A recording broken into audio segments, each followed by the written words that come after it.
Happy Friday, everyone. This Sunday will be Father's Day, and this is a place I usually try to come to on Father's Day weekend and spend just a few minutes here.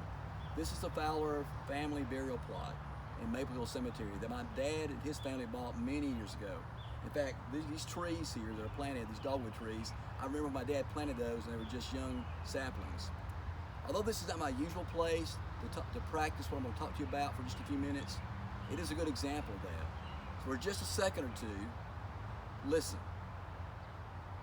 Can you hear it? It was something that my soul was in need of for a long time.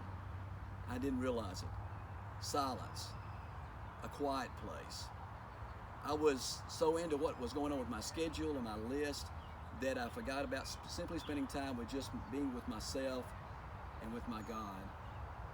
And I was missing it, and it was definitely missing in me.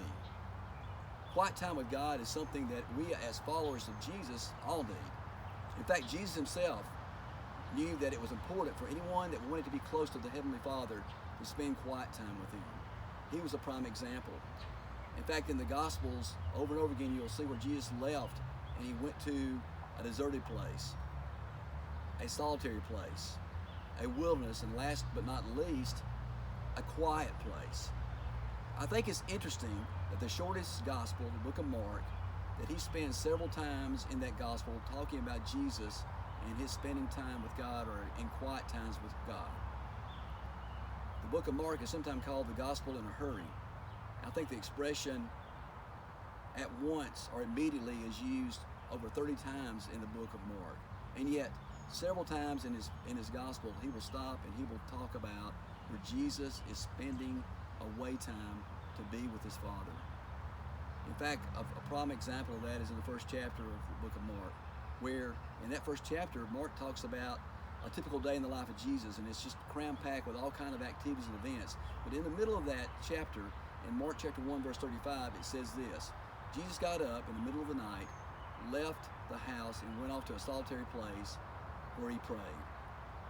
So for me, God is using this changing time in my changing life and is providing me opportunities to refocus. And in doing so, I'm rediscovering the importance of quiet time with just me and God. It's prompted me to do two things. One, to look inside of myself at things that maybe aren't that pretty and nice, that I need to work on and try to reset with God. But it's also caused me to look outside myself and think about the fact that God's presence is with me everywhere, even though so many times in my busyness, I don't notice it. So what about you? What about your place? Where's your place in time that you have that you just spend time just being with yourself and with God? Let me encourage you to find that quiet spot and that quiet time. No phone, no TV, and just listen and be with God. And think on these words that are found in Psalms 46, verse 10.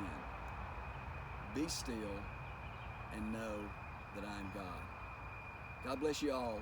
Have a great day.